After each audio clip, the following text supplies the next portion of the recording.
आपने देखा होगा कि शेर अफजल मरवत साहब हों या हुकूमती रहनुमा हों, वो ये दावा करते हैं कि पीटीआई के बहुत से लोग जो हैं वो हुकूमत के साथ राब्ते में हैं। आप समझते हैं कि ये तासुर दुरुस्त है कि पीटीआई के अंदर वो खैबर पख्तूनख्वा चैप्टर हो या वफाक का चैप्टर हो, आपको पीटीआई के अंदर लोग कुछ नज़र आ रहे हैं जो वाकई कंप्रोमाइज्ड हैं? बहुत से लोग कंप्रोमाइज्ड हैं, बहुत से लोग कुछ डेपोटेशन पे भी हैं। हाँ। जब वक्त आएगा तो डेपोटेशंस भी वापस हो जाएंगे और कंप्रोमाइज भी आपके सामने आ जाएंगे। लेकिन ये जो गवर्नर साहब, ये खान साहब के हवाले से जो जिन तहफ़्फ़ुज़ात का इजहार किया जा रहा था, उनकी सेहत के हवाले से, सहूलियात के हवाले से, फिर हाल ही में आपने उनके बेटों का इंटरव्यू भी देखा होगा, उस इंटरव्यू पर क्या कमेंट करेंगे आप? ये चीज़ें चलती रहेंगी। पीटीआई एक प्रीपेड पार्टी है, बैलेंस ख़त्म होगा तो इनको कॉल करने की सहूलत मुयसर नहीं होगी। अभी इन्होंने छुरे उठाए हुए हैं, 5 फ्रेंचाइज हैं, कोई पता नहीं है कौन से अथेंटिक फ्रेंचाइज है। एक निकलता है वो कहता है खान ने मुझे ये कहा है, दूसरे ने कहा कि खान ने मुझे ये कहा है, तीसरे ने कहा खान ने मुझे ये कहा है।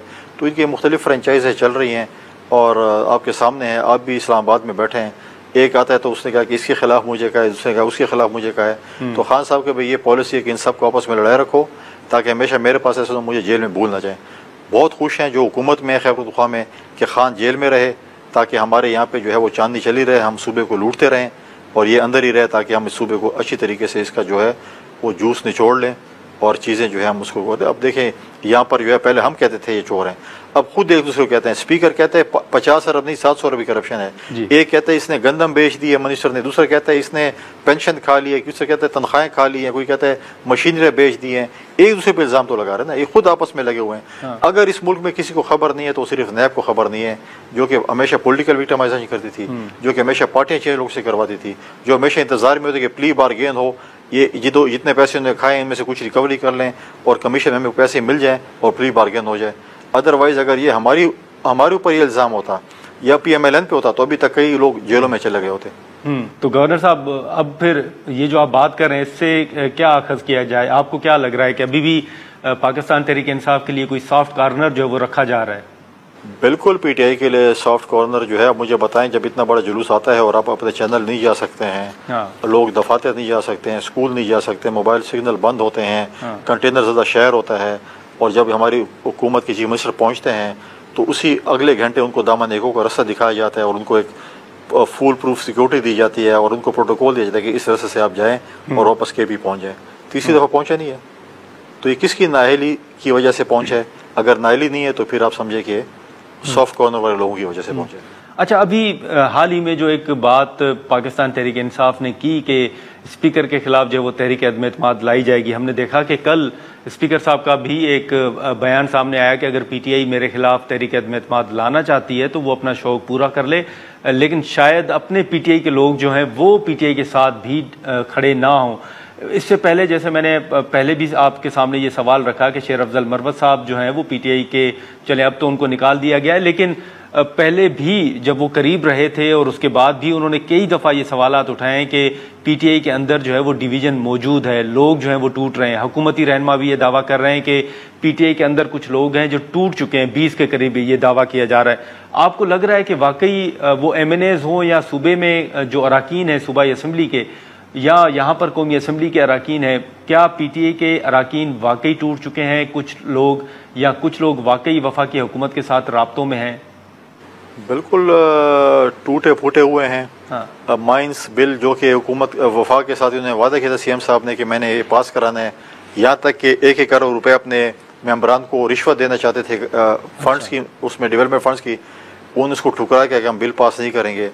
अब CM साहब ने नौकरी करनी है, बिल पास कराना है, उधर मेम्बरान के साथ जो है वो मान नहीं रहे बिल पास कराने में। तो आप देख रहे हैं सबके सामने है कि पहले उन्होंने अगर किसान बिल जो है वो पास कराया या बाकी बिल पास कराया, जो भी इनको टारगेट दिया गया था इस्लामाबाद से, सब जो है उन्होंने बड़े आसान तरीके से निभाए हैं। तो इस टारगेट में जो है वो नहीं कर सकते, इसका मतलब है कि मेम्बरान के साथ नहीं है। तो आप समझते हैं कि अगर ये बिल मंजूर नहीं होता तो CM के ऊपर भी असर पड़ेगा? नौकरी में CR में कुछ नंबर कम होंगे मेरे ख्याल में।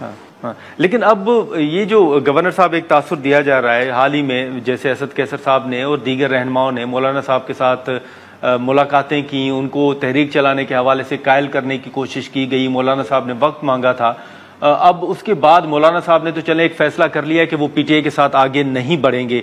आपको क्या लगता है कि मौलाना साहब और पीटीआई का इत्तेहाद जो है वो क्यों नहीं बन सका? मौलाना साहब के तहफ़्फ़ुज़ात आपकी नज़र में वो क्या हो सकते हैं? आपकी अंडरस्टैंडिंग क्या है गवर्नर साहब?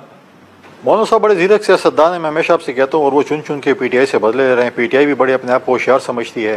पीटीआई ने 2 चैप्टर बनाए थे, एक इस्लामाबाद चैप्टर और एक केपी चैप्टर। इस्लामाबाद चैप्टर के मौलाना साहब के पाँव पड़ता था, उनके पाँव दबाता कि हमें जो है इस गर्दाब से निकालें, आप हमारे मसीहा हैं। और केपी चैप्टर को कहते थे कि आप इनको गालियाँ निकालें, बुरा भला कहें। तो दोनों जो है वो मतलब है कि एक ऐसे ज़ीरक सियासतदान के साथ खेलना चाहते थे। और जो मतलब है कि उन्होंने मौलाना साहब के साथ किया, हक तो ये पहले तो माफ़ी मांगे कि जो मौलाना साहब के खिलाफ हमने जो बातें की थी। ये तो कहते हैं मौलाना साहब के पीछे नमाजें भी नहीं होती, वहाँ पे तो तरावी भी पढ़ रहे होते थे और नफले भी पढ़ रहे होते, सब कुछ कर रहे थे। अब वो हज़रत मौलाना फजल रहमान के लिए बन गए। तो हम कहते हैं जमहूरियत बेहतरीन इंतकाम है। तो हमने दिखाया कि जमहूरियत बेहतरीन इंतकाम ऐसे ही है कि वही पीटीआई वाले जो स्टेज पर खड़े होकर चीख रहे होते थे, वो उनके दरबार में किस तरीके से हाज़िरी करते हैं और चीज़ें करते हैं। तो मौलाना फजल रहमान बड़े सीरियस से ना वो इनको ऐसे घुमा फिरा के जो है ना लाएंगे। और आप अभी देखें कि उन्होंने इनकार किया। इनकार करने के बाद किधर गया वो ग्रैंड अलायंस इनका? एक मौलाना के इनकार के बाद तो इनके साथ जमात ही नहीं रह गई कि जिनके साथ वो इत्तेहाद करके ग्रैंड अलायंस बने। तो गवर्नर साहब, ये जो मौलाना साहब ने इनकार किया है पीटीआई के साथ ना चलने के हवाले से, फिर उसके बाद भी हमने देखा कि पीटीआई की अपनी एक मुलाकातें हो रही हैं। आप समझते हैं कि अगर पीटीआई के साथ मौलाना साहब नहीं चल रहे या दीगर जमातें चल रही हैं, तो मौलाना साहब की अदम मौजूदगी में जो पीटीआई की हुकूमत के खिलाफ मुमकिन तहरीक है वो उतनी मौसर साबित नहीं होगी? वो कह रहे थे ना पिछले दफा ईद के बाद हम बहुत बड़ी एक तहरीक चला रहे हैं, किधर है वो तहरीक? वो मुझे तो नजर नहीं आ रही है, कोई दूरबीन में दूर दूर तक। आज चले ना तहरीक, क्यों नहीं चलाते तहरीक?